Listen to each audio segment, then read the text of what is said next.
ಮೇಲೆ ಪ್ರೆಷರ್ ಜಾಸ್ತಿ ಆಗ್ತಾ ಇರುತ್ತೆ. Hi guys, welcome to my channel. This is Karthik ಸೇಬರ್. ಲ್ಯಾಂಗ್ವೇಜ್ ಕ್ರಿಯೇಟರ್ಸ್ ನೋಡಿದ್ರು ಈ ಸಿನಿಮಾ ಬಗ್ಗೆ ಮಾತಾಡ್ತಾನೆ ಇದ್ರು. ಏನ್ ಗುರು ಈ ಸಿನಿಮಾದಲ್ಲಿ ಏನಿದೆ ಅಂತದ್ದು ಅಂತ ನಾನು ಹೋಗಿ ನೋಡಿದೆ. ಸಿನಿಮಾ ಮಾತ್ರ ಸೈಕ್ ಆಗಿದ್ದಾಗ್ರು ಒಂದು ನಿಮಿಷನೂ ಬೋರ್ ಆಗಲ್ಲ. ಮತ್ತೆ ತಡ, welcome to second case of Sitaram. ಸಿನಿಮಾದ ಡೈರೆಕ್ಟರ್ ಕಮ್ ಕೋ ಪ್ರೊಡ್ಯೂಸರ್ ಬಂದ್ಬಿಟ್ಟು ದೇವಿ ಪ್ರಸಾದ್ ಶೆಟ್ಟಿ ಅವರು. ಮೊದಲಿಗೆ ಒಬ್ಬ ಮಿಸ್ಸಿಂಗ್ ಅಂತ ಕಂಪ್ಲೇಂಟ್ ಬರುತ್ತೆ, ಅವ್ನ ಶವ ಕೂಡ ಸಿಗುತ್ತೆ. ಈ ಕೇಸ್ ನ ಸಾಲ್ವ್ ಮಾಡೋ ಟೆನ್ಷನ್ ಅಲ್ಲಿ ಹೀರೋ ಇರ್ತಾನೆ. ಮತ್ತೊಂದು ಕಡೆ ಸಣ್ಣ ಲವ್ ಸ್ಟೋರಿ ನಡೀತಾ ಇರುತ್ತೆ. ಅದು ಚಿತ್ರದ ಕತೆಗೆ ಒಂದು ಸಣ್ಣ ಟ್ವಿಸ್ಟ್ ಕೊಡುತ್ತೆ ಅಂತಾನೆ ಹೇಳ್ಬೋದು. ಬಂದಿರೋ ಒಂದು ಕೇಸ್ ಹುಡ್ಕೋಕ್ಕೂ ಮುಂಚೆ ಇನ್ನೊಂದು ಕಂಪ್ಲೇಂಟ್ ಬರುತ್ತೆ, ಮತ್ತೊಂದು ಬಾಡಿ ಸಿಕ್ಕಿದೆ ಕಾಡಲ್ಲಿ ಅಂತ. ಮೀಡಿಯಾದವರು ಈ ಕಡೆ ಇವರು ಯಾವ ಸೀಮೆ ಪೊಲೀಸು ಸರಿಯಾಗಿ ಕೆಲಸ ಮಾಡ್ತಾ ಇದ್ದಾರೋ ಇಲ್ವೋ, ಹಳ್ಳಿ ತುಂಬಾ ಸರಣಿ ಬಾಡಿಗಳು ಬೀಳ್ತವೆ ಅಂತ ಹೀರೋಗೆ ಟಾರ್ಚರ್ ಮಾಡ್ತಾ ಇರ್ತಾರೆ.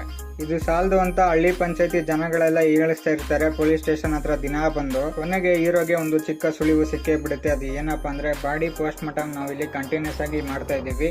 ನಮಗೆ ಸಿಗ್ತಿರೋ ಮಾಹಿತಿ ಪ್ರಕಾರ ಎಲ್ಲ ಒಂದೇ ರೀತಿ ಇದೆ, ಅದು ಬ್ರೂಟಲ್ ಆಗಿ ನಡೀತವೆ. ಇದನ್ನ ಮಾಡ್ತಿರೋದು ಒಬ್ಬ ವ್ಯಕ್ತಿ ಅಂತ ಖಂಡಿತ ಗೊತ್ತಾಗ್ತಿದೆ. ಜೊತೆಗೆ ಅವನು ನಾರ್ಮಲ್ ವ್ಯಕ್ತಿ ಅಲ್ಲ, ಅವನು ಒಬ್ಬ ಟ್ರಾಮಾಗೆ ಒಳಗಾಗಿರೋ ವ್ಯಕ್ತಿ. ಅವನು ಸೈಕೋಪಾತ್ ಅಂತಾನೆ ಹೇಳ್ಬೋದು ಅಂತ ತಿಳಿಸ್ತಾರೆ. ಹೀರೋ ಪೊಲೀಸ್ಗಳಿಗೆ ಇಮಿಡಿಯೇಟ್ ಆಗಿ ಮೀಟಿಂಗ್ ಕರೆದು ಮಾಹಿತಿ ತಿಳಿಸ್ತಾನೆ. ಇವಾಗ ವಾರಕ್ಕೆ 2 ಬಾಡಿ ಬೀಳ್ತಾ ಇದೆ ಹಳ್ಳಿಗಳಲ್ಲಿ. ಅವನು ತಾಳ್ಮೆ ಕಳ್ಕೊಂಡ್ರೆ ದಿನಕ್ಕೆ 1 ಬಿದ್ದರೂ ಬೀಳ್ಬೋದು. ಸೊ ಅಲರ್ಟ್ ಆಗಿರಿ, ಎಲ್ಲ ಕಡೆ ಬ್ಯಾರಿಕೇಡ್ ಹಾಕಿ ಅಂತ ಹೇಳ್ತಾನೆ.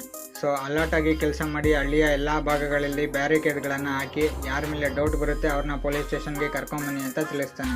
ಮೇಲಧಿಕಾರಿಗಳಿಂದ ದಿನೇ ದಿನೇ ಈ ಕೇಸ್ ಬಗ್ಗೆ ಹೀರೋ ಮೇಲೆ ಪ್ರೆಷರ್ ಜಾಸ್ತಿ ಆಗ್ತಾ ಇರುತ್ತೆ.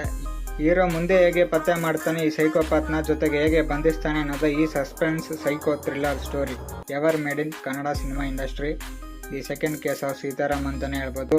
ಇದು ಅಮೆಜಾನ್ ಪ್ರೈಮಲ್ಲಿ 2 ಲ್ಯಾಂಗ್ವೇಜ್ ಅಲ್ಲಿ ಅವೈಲಬಲ್ ಇದೆ, ಕನ್ನಡ ಮತ್ತೆ ತಮಿಳ್. ಇದಾಗಿತ್ತು ಇವತ್ತಿನ must watch movie suggestion. Video ಇಷ್ಟ ಆಗಿರೋ ಲೈಕ್ ಮಾಡಿ, ಇನ್ನೂ ಸಬ್ಸ್ಕ್ರೈಬ್ ಇಲ್ಲ ಸಬ್ಸ್ಕ್ರೈಬ್ ಮಾಡಿ, press the bell icon to get all notifications.